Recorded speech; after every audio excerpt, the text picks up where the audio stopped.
They say in Harlan County there are no neutrals there.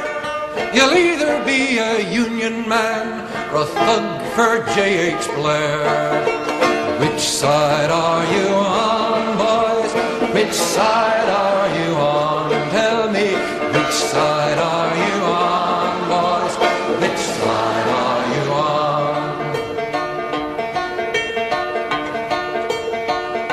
Hello there, my name is Dalton and organizer with the Louisville Workers Brigade. And I'm Vince Starks, also an organizer with Louisville Workers Brigade. Today we have created an educational presentation for you on the topic of finding and reading working class and labor literature. Earlier in the month, the Brigade released an article in our publication, the Class Struggle Chronicle, about the importance of reading working class and labor history. And today we wanted to make sure that you all had resources to be able to find these works in the future to continue your study of theory and to get involved in our movement. To begin, there's many reasons to read working class and labor literature. The first reason being that it provides us with it orients our thinking, giving us class consciousness, giving us understanding of the power of solidarity, and uniting people's understandings and communication of ideas. It also guides our actions, giving us strategies to be able to effectively engage in class struggle. Finally, it gives us confidence, empowering us to engage in class struggle with the tools needed to wage this conflict. Which is why we've compiled this list of topics such as economics, biographies, and local history, just to name a few. With that out of the way, let's begin to detail the list of publishers that you can find some of these books at. There are many publishers that produce left progressive books and online resources that offer free access to archived readings and audiobooks, with many being listed in the description of the video, such as Haymarket Books, which is generally a left progressive publisher publishing books on a wide range of topics, including labor history, police and prison abolition, imperialism, social movements, and poetry and fiction. PM Press, another left progressive publisher covering books over a wide range of genres, typically from an anarchist perspective. International Publishers, the publishing house of the Communist Party USA. Verso, a leftist publishing house based in London and New York City, publishing books on a wide range of topics. And University of Illinois Press, the university press that publishes many books on labor history and ethnic and multicultural topics. With that list of publishers out of the way, let's transition to talking about a few online resources that you can utilize to find archived content and audiobooks to view. The first one we have is the Freedom Archive, an online internet archive containing works from a variety of groups and individuals on history, social movements, and liberation struggles from an explicitly leftist perspective. Next, we have the Internet Archive, an online internet archive containing thousands of archived works and audiobooks. In order to use this resource effectively, it's best to type in the URL into the search bar along with the work or topic you're trying to find. Following the same concept, we have Marxist.org, an online internet archive containing the written works of Marxists, anarchists, and more. That also, in order to use effectively, best to type in the URL in the search bar along with the reading or topic you're trying to find. Next, we have Socialism for All, a Marxist-Leninist YouTube channel who has archived audiobook recordings of economic and historical works, and regularly updates his content with new entries. Finally, we have the Brigade's suggested reading list. The Brigade's curated list of suggested readings currently covering topics on organized labor, but will be expanded later on to include more topics. The old adage, those who don't know their history are doomed to repeat it, is misleading. History isn't just a series of mistakes. It is a chronicle of struggle. From it, we learn about our past failures, our successes, and are empowered to take action. This makes history, especially labor history, important. Our first genre is labor history, and we recommend A Strike Like No Other Strike, Law and Resistance During the Pittston Coal Strike of 1989 to 1990 by Richard A. Brisbane, Jr. It's a recounting of the Pittston Coal Strike in Appalachia from a legal point of view. Law is a double-edged sword. It can provide some protections to workers. However, since the law serves the interests of the owning class, so does labor law, making this book important to understand how the law interacts with the class struggle. We also recommend Insurgent Labor, the Vermont AFL-CIO 2017 to 2023 by David Van Dusen, a history of the recent radicalization of the Vermont State Labor Council. Vermont is a model example of how a militant labor movement can secure greater control over politicians. forcing them to heed the demands of the working people. And I shall now read a quote from page 90 of Insurgent Labor. With that, I read out a proposed resolution I had previously drafted that, if adopted, would commit the Vermont AFL-CIO to defining non-negotiable priorities at the start of each legislative session. Then, any political party, not individual members of a caucus, that did not back these priorities or were responsible for said priorities not making progress toward being passed as part of legislation would face a 2-year endorsement moratorium for all Vermont AFL-CIO election endorsements for the Vermont House and Senate.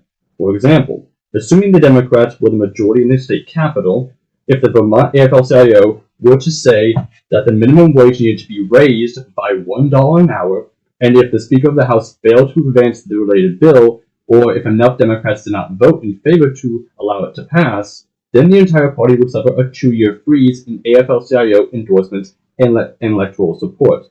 Such a moratorium, if triggered, could be overridden in select cases by a 2/3 vote of the Executive Board. The resolution also called for the Vermont AFL-CIO to seek to cultivate a closer alliance with the Democratic Socialist Vermont Progressive Party while retaining our independence.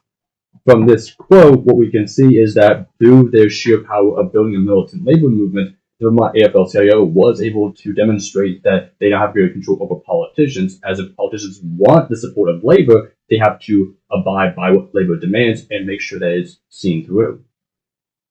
Now, our next topic to discuss of working class and labor literature to read is that of organizing strategies. The strategies that we take as organizers must be strategic and scientific, meaning they must be developed before an action through extensive and rigorous analysis, must be deployed strategically, and must be scrutinized after an action to reveal success in areas in need of improvement for future actions. The following recommended works touch upon these ideas.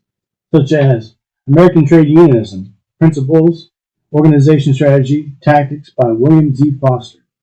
A combined memoir history strategic guide written by the great labor organizer William Z. Foster. William Z. Foster is by far one of the most well-known and probably famous trade unionists in American history, with many of his analyses being very prevalent today. For example, this is why that trade unionist and friend of the Brigade, Chris Townsend, was very adamant of making sure international publishers reprints the book, which allowed the book to eventually get into the hands of young organizers such as Starbucks Workers United, and that allowing them to learn from Foster and apply his strategies to the modern labor movement. Following this, our next book is also going to touch upon the idea of introduction to organizing in the labor movement, and that is United and Win by Emergency Workplace Organizing Committee, which is an introductory reader for those interested in unionizing. Offers strategies, tactics, and various ways to organize a workplace. This book was a gift from our fellow friend of the Brigade, Thurman Winslow, who is an organizer with EWOC. EWOC is a collaborative project between DSA and United Electrical Workers, and it's a great intro for those looking to organize their workplace. Yeah, when we say intro, are we talking about how big the book is? No, we're just talking about that it tells us the basics you need to know in order to get started into organizing your workplace. Either way, I highly recommend. Most workers will only have enough time to read something this big to get started. Yes. Next topic we have for reading working class and labor literature is that of labor biographies. Reading about the lives of figures in the labor movement is important, as it not only gets to learn about these figures and the way they saw the world, but also shows that they are very human, making their struggles appear much more relatable to each of us. We recommend the autobiography of Mother Jones by Mary Harris Jones. This is a very old tome. And there's the personal memoirs of the great trade unionist Mary Harris Jones. Just like William Z. Foster, Mother Jones is probably one of the most iconic women in U.S. history, and for good reasons. Telling a stories about her leading the charge against child labor, where she had a fighting spirit that carried throughout her work, with her becoming one of the founding members of the International Workers of the World, or the IWW. Did you say? We also recommend Harry Bridges, Labor Radical, Labor Legend by Robert W. Cherney. Biography of Harry Bridges labor organizer with and leader within the International Longshore and Warehouse Union, also known as ILWU, which now represents some 30,000 workers. Bridges started off in the IWW, which strengthened his belief in a militant labor movement as well as rank and file organizing. The union that Bridges helped form, the International Longshore and Warehouse Union, ILWLU, was one of the few leftist unions within the CIO that was subsequently expelled alongside the United Electrical Workers and the Farm Equipment Workers, which is the topic of one of our books later on in the educational. The next topic of our list of working class labor literature is that of local history. Working class labor history isn't reserved for cities like Chicago, Detroit, and Seattle. No, this is history everywhere, especially in Louisville, where we have a rich history of working class struggle. Like The Wall Between by Anne Braden, the story of the Wade-Braden case, a landmark event in civil rights and open housing. The Wade-Braden case is an example of how policing in the U.S. is against working people. Rather than going after the person who bombed the home, which they had a confession for, the Bradens were prosecuted. During their prosecution, dozens of organizations came to the defense of the Bradens, such as the United Electrical Workers and the United Packing House Workers of America, another union for the topic of our next book later on in this series. So, from this book, can we learn how labor unions don't necessarily cover workers, but just their neighbors too? Mm-hmm.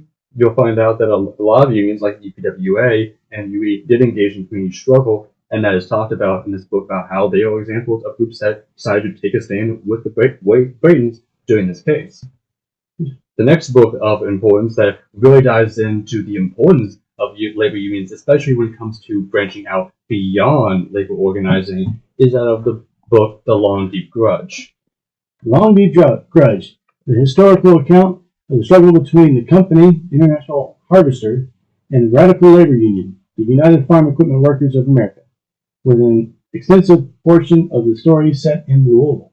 The story of The Long Deep Grudge is an excellent story of interracial solidarity in Louisville, and which is surprising as Louisville was, despite being the upper part of the Deep South, was still a heavily segregated city as it is now.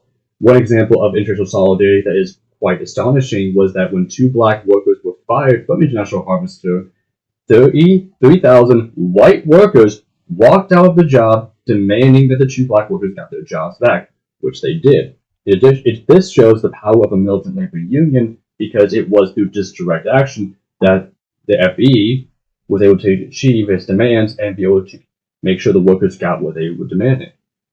Yeah. Our next topic of working class and labor history is economics.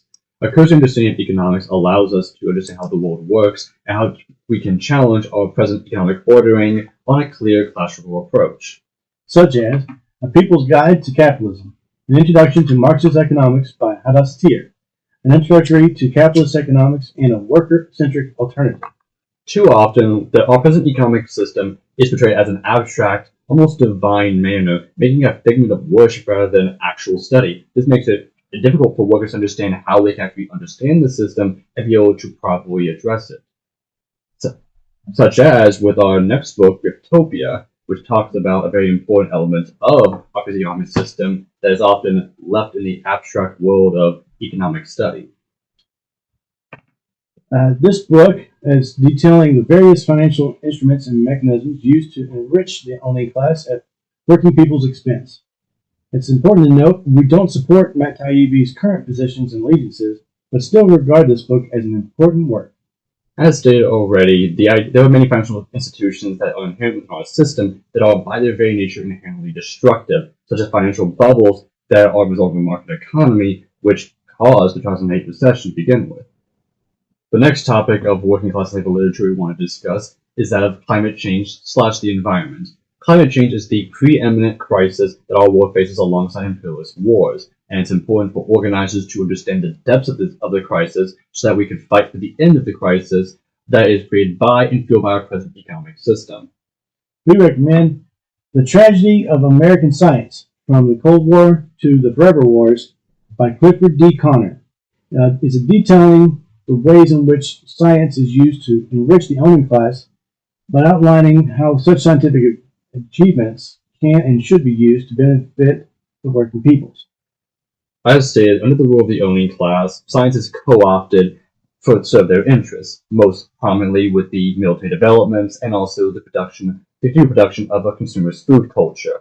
Another example is that, which you probably know about, is that of the ExxonMobil study of how carbon emissions created climate change, and how when ExxonMobil found out about these reports that they paid for, they decided to bury them. Next on the list of books is that of Atomic Days, the untold story of the most toxic place in America by Joshua Frank. In Atomic Days, we learn about the history of the nuclear power plant at Hartford, Washington, detailing how such sites pose environmental risks and our current government's lack of meaningful action to address these dangers. The Hanford Nuclear Reservation, the focus of the book, is a decommissioned nuclear production complex in Washington State that was an integral part of the Manhattan Project, the creation of atomic weapons, and which closed down later in the 20th century. Poor regulations and safety measures, however, made this site very toxic, as nuclear waste had left to infect the environment, damaging it and causing high rates of cancers to the nearby population. Now the site is an unbelievably expensive environmental cleanup job, which is a growing price tag of $677 billion. The next topic on working class and labor literature is that of young readers. Though the class struggle primarily is the field of the youth and adults, learning about and understanding the class struggle has no age requirement. The class struggle affects all of us in one way or another, regardless of age. So providing books to younger readers is essential to explaining how their world works and preparing them for the class struggle when they come of age. Which is why we recommend Which Side Are You On? The Story of a Song by George Ella Lyon. A children's picture book by George Ella Lyon about the origin of the famous labor ballad written by Kentucky resident Florence Reese. Very little needs to be said about the renowned song by Florence Reese. A simple but powerful song, Which Side Are You On? Is a rallying cry for workers to come together and to battle the forces of corporate power. This book by Lyons, through detailed images, tells us the background that of the song and from the perspective of one of Reese's daughters. In addition to this, we have Kids on Strike by Susan Campbell Barletti. Kids on Strike is a history of child labor across the United States and young organizers who stood against it. One example is a story from New York about a strike from messenger boys in New York City.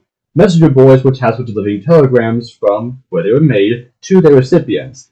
These workers, being around 12 if not younger, weren't happy with their jobs due to irregular hours, having to pay fees in order to wear their uniforms, and, most importantly, they only got paid when they made the delivery and the recipient received the telegram. So if the recipient did not receive the telegram at all, or refused to take this telegram, then their boys would never get paid. As a result, the boys decided to go on strike, demanding that all these grievances be addressed. The strike lasted for a few days, and they never met any of the demands. However, a little funny thing about that is, one of the owners of the companies they were striking against, his own son, joined the picket line and said that he would stand with the strikers until it was over. The next topic of working class and labor literature is that of queer liberation. The Stonewall Riot birthed the modern queer liberation movement, giving it a clear, unapologetically confrontational character against the present economic system. The Brigade visited the dedication of the historical marker, the establishment of the Louisville chapter of the Gay Liberation Front back in June, and we tabled at the Pride Festival back in September, and we look to continue to uphold the aim of liberation, not equality. Which is why we also recommend Stone Butch Blues by Leslie Feinberg, a novel connecting the intertwined issues of labor exploitation and gender and sexuality oppressions.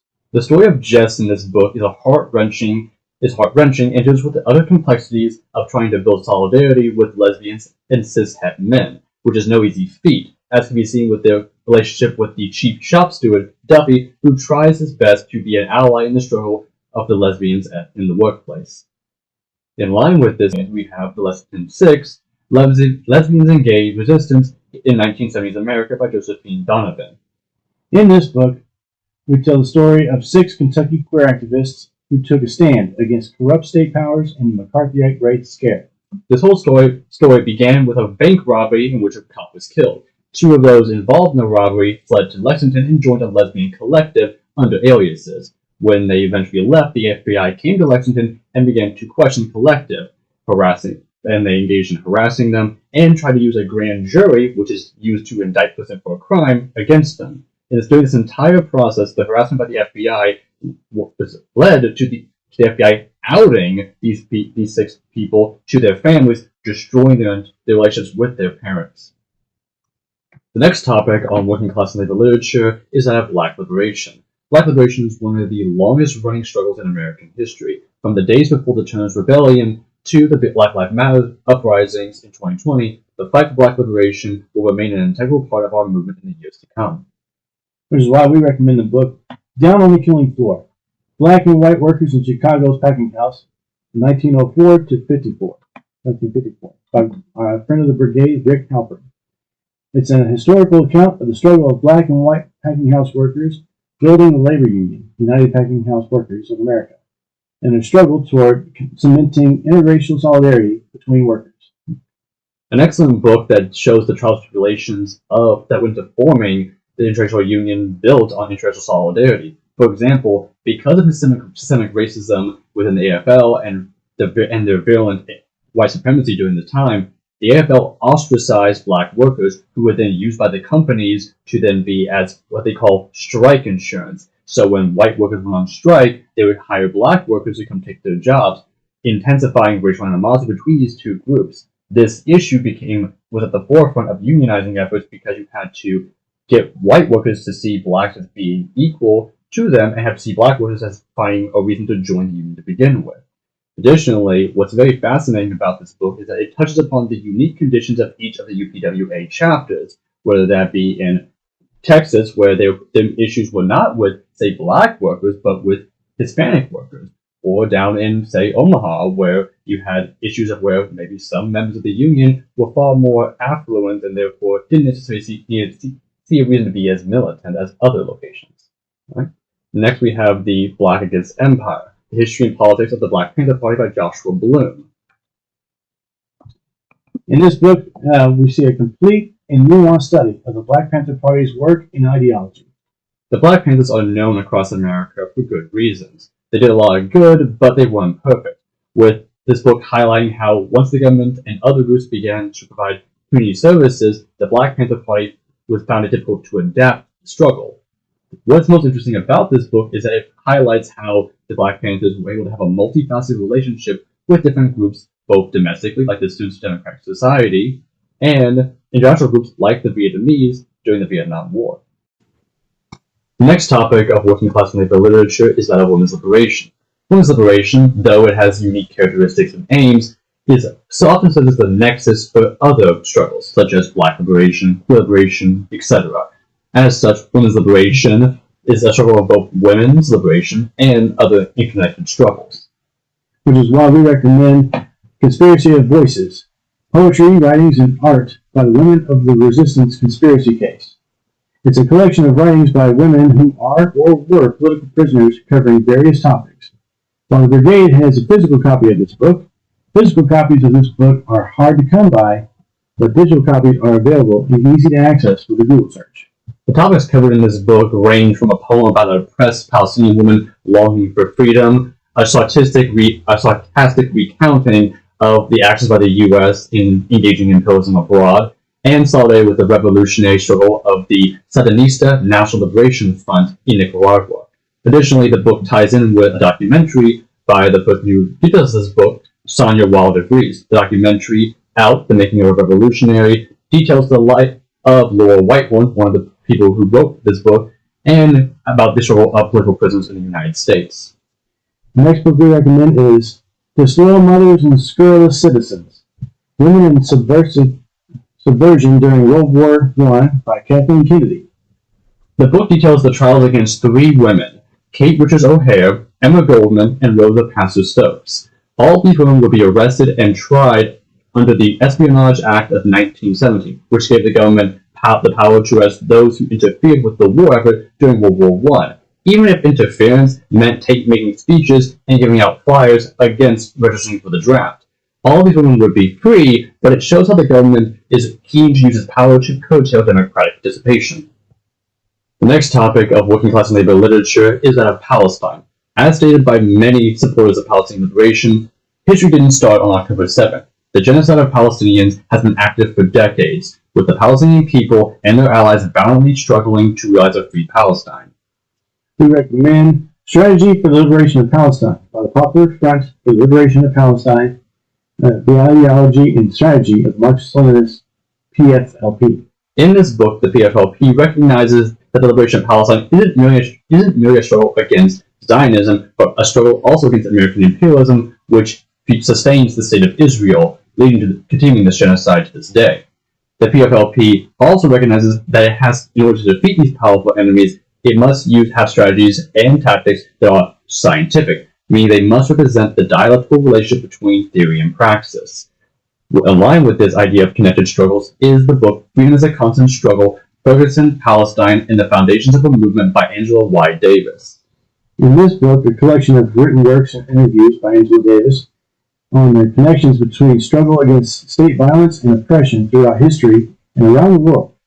The central theme of this book is the idea that if someone isn't free, then none of us are free, as the struggle for liberation doesn't begin nor end with one or two areas, but all areas, as they are interconnected. This means that we need to have a large perspective when combating oppressions and state repressions. The next topic of working class labor literature is that of anti-war / anti-imperialism. Every war that our owning class starts is almost always a poor man's fight, culminating in the owning class pitting working and oppressed peoples of different countries against each other. All the while, the owning class grows fat off the wealth they extract from the conflict, and later the subjugation of the defeated peoples. This is why we recommend Imperialism, the Highest Stage of Capitalism by Vladimir Lenin. A detailed analysis of the financial and political causes of imperialism and colonialism and how the present economic system continues to fuel these causes. Lenin details, almost in a step-by-step manner, how the concentration of production into corporate monopolies combined with the power of financial capitalists leads to the division of the world by powerful countries. In addition to this, a big element of this book is that Lenin uses the available information of the time to explain the material conditions of imperialism, demonstrating his scientific analysis of the material conditions for why imperialism happens, as it's not just it happens, but provides an accurate account of what is going into making it begin to begin with. In line with the discussion of imperialism, we have Soldiers in Revolt, GI Resistance During the Vietnam War by David Courtwright. In this book, we learn about anti-war, anti-imperialism organizing within the United States military during the Vietnam War. When we often hear about stories of resistance to the Vietnam War, we commonly hear about resistance orchestrated by working and oppressed people who inside the country, but little about the soldiers that are fighting the war itself. There are plenty of examples of soldiers resisting the war effort, such as soldiers publishing and circulating underground newspapers that were critical of the war and Americans' involvement in it, or elsewhere, soldiers commonly resisted to follow their directives from their commanding officer and also deserted. It's important to remember that when you don't follow orders, there are severe consequences. Absolutely, which is why these soldiers are brave for not doing it to begin with. The next topic of working class and labor literature is that of the prison industrial complex. The plight of our incarcerated brothers and sisters is deeply tied to our hearts. In solidarity with the prisoner-led prison abolition Jailhouse Lawyers Speak, and their Shut 'em Down campaign, the Brigade recently spoke before Metro Council demanding the immediate improvement of the living conditions of those imprisoned at LMDC, and we continue to stand in solidarity with the prison abolition movement.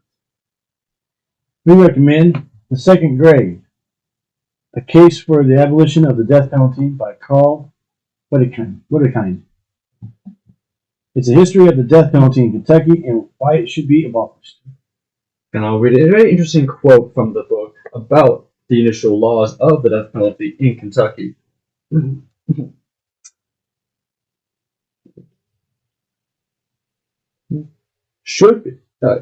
It is not affected at all by capital punishments, which exterminate instead of reforming and should be the last melancholy resource against those whose existence is becoming inconsistent with the safety of our fellow citizens, which also weaken the state by cutting off so many who, if reformed, might be restored sound members of society. This quote, talking about the death penalty and when it should be used, is interesting because it shows that they were focused on reforming citizens to make them actual members of society. However, this perspective was, sadly, only reserved for white individuals, while those who were enslaved were charged with far heavier penalties and more likely to receive the death penalty, which is akin to our modern prison-industrial complex, where white prisoners don't receive the death penalty as much as black prisoners. In line with the issue of our modern state of policing, we have Defund Fear, Safety Without Policing, Prisons, and Punishment by Zach Norris. In this book, we learn about the punitive system of incarceration and policing in the United States, and one which offers alternatives based on rehabilitation and reconciliation. This book dismantles the notion that police and prisons equal safety for working and oppressed people. Thanks to propaganda, Americans are indoctrinated with the belief that there are bad guys, criminals, gangs, thugs, etc., who are just itching to harm us, almost akin to a moral panic. The belief reinforces our carceral punitive system and makes cops the good guys that keep us safe, which ignores the history of police brutality on pretty much most groups in America, save for the owning class. Yeah, it's important to remember that a lot of the crimes that are committed are out of necessity. Absolutely. In the book, the next working class labor literature topic is that of harm reduction. In the context of substance use, the topic of harm reduction, in its most basic formulation, means meeting people where they're at. Harm reduction brings compassion and understanding to the discussion of substance use, with its proponents understanding that the process of recovery cannot be done through force, but through a myriad of methods and tools that keeps a person safe and respects their dignity.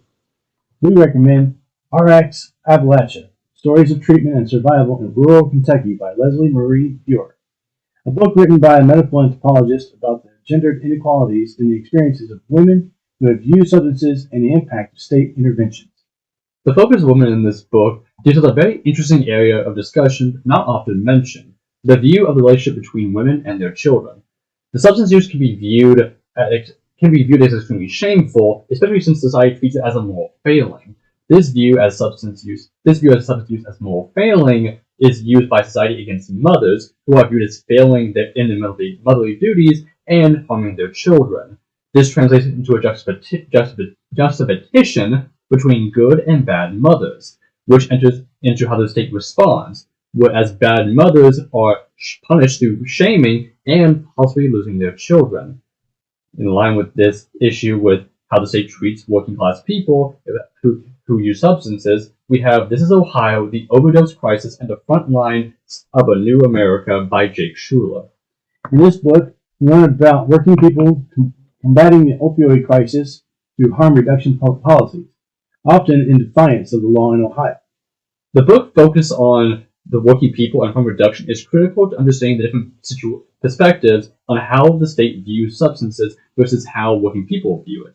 While both understand the effects, the state often takes a confrontational and harmful stance on it, using police and prisons to resolve the issue. While, in contrast, working people, especially those impacted, such as the story of Trish Perry and her son Billy Perry in the book, understand the complexities of substance use and are able to and willing to meet substance users where they are at in order to help them along their recovery. Thank you for watching this educational presentation organized by the Brigade. As stated previously, reading working class labor literature is important because it guides and orients our thinking and unites our understanding. It guides our actions and empowers us to get involved. And additionally, it's important to read a wide range of topics in order to better understand the class struggle from different perspectives, but also to be able to engage in these struggles most effectively. There are plenty of publishers such as International Publishers, Verso, and plenty of online resources like the Freedom Archives, Internet Archives, and more that will give you a list of books and content for you to read and view in order to be able to build your knowledge of working class history and labor history and information. You might be asking yourself now how you can get involved. What steps are next? And I would just say simply, get off your ass. Let's get involved. Let's start the work. Contact local unions, local organizers like yourselves, and see where you can fit in. There are many. The Brigade already has a series of articles on a publication, the Class Struggle Chronicle, that delves into the topic of getting involved. We have The article, The Task of the Working Class in 2025, All Workers Need a Union, just to name a few. Additionally, if you have read the theory and are interested in getting involved, you can check out the Brigade and get in contact with us to see where you can fit in our own work.